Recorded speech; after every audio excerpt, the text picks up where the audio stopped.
अच्छा नीलेश भाई, एक हमारे यहाँ पर एक कहते हैं ना कि हम कुछ ना कुछ रास्ता ढूंढ लेते हैं। सेबी ने कहा कि हर एक्सचेंज की एक ही एक्सपायरी होगी, तो तीसरे एक्सचेंज को रिवाइव करने की कोशिश चल रही है यहाँ पर। इस पूरी स्पेस में बहुत पैसा बनाया, चाहे वो बीएसई हो, एंजल हो, या म्यूचुअल फंड्स, डिस्ट्रीब्यूटर्स या डिपॉजिटरीज। ये अगले 10 साल के लिए पोर्टफोलियो में रखने वाले स्टॉक्स हैं क्या? अनुज भाई, फाइनेंशियलाइजेशन ऑफ सेविंग हो रहा है। एक ज़माने में जब मैंने करियर शुरू किया था तो 35 करोड़ का हमारा फंड था। आज तकरीबन 5 लाख करोड़ पे पहुंच गए हैं। आने वाले समय में उस प्रकार का ग्रोथ दिखता ही रहेगा। आज म्यूचुअल फंड में कुछ 5 करोड़ निवेशक हैं, कल को उठ के ये 15-20 करोड़ हो ही जाएंगे।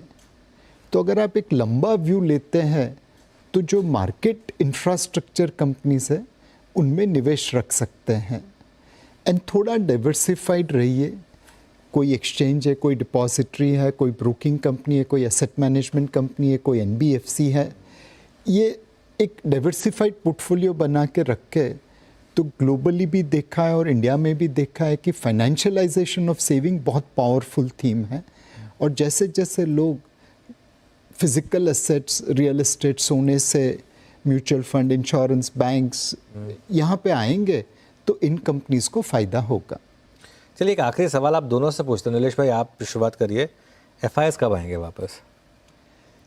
अगर आप देखें एफपीआई को तो वो आ रहे हैं और जा रहे हैं।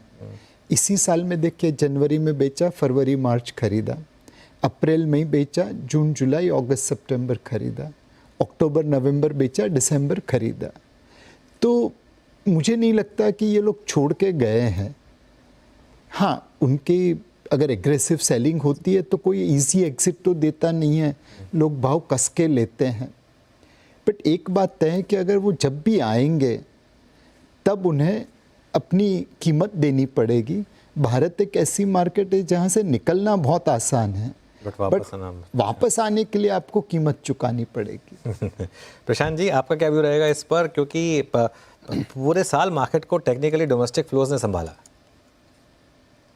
देखिए अनुज जी, एक चीज बराबर से मेरे हिसाब से अपने को गौर करना चाहिए कि जो इंडिया में 8 lakh crore, sorry 800 billion dollars का एफआईआई इन्वेस्टमेंट है, उसमें से करीबन 75% जो है वो मल्टी रीजनल फंड से आते हैं।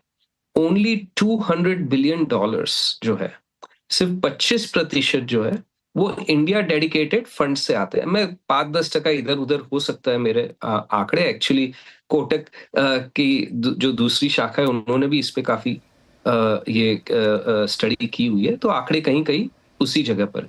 तो जो ये इनफ्लो आउटफ्लो जैसे अपने को अक्टूबर में दिखे, वो ऐसा नहीं है कि इंडिया को बेचने के, इंडिया से नाखुश होकर बेच रहे हैं एफआईआई।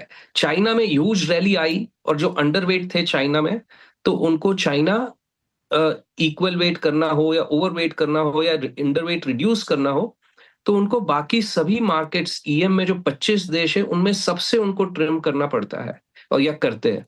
तो उसके चलते इंडिया से भी थोड़ा आउटफ्लो हुआ है। तो मुझे ऐसे नहीं लगता कि इंडिया डेडिकेटेड फंड से कोई खास आउटफ्लो हुआ है।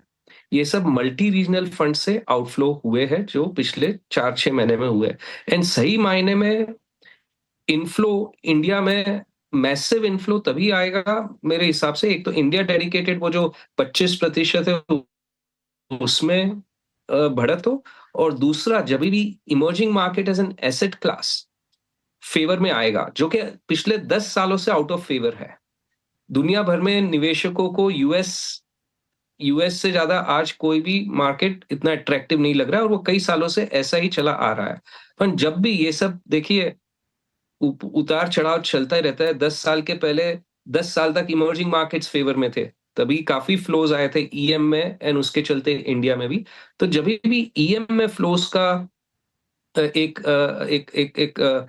चलेगा दौर, तभी इंडिया में भी मैसिव फ्लोज उसके चलते आएंगे। बाकी जो इंडिया डेडिकेटेड फ्लोज है वो तो रेगुलरली आ ही रहे हैं।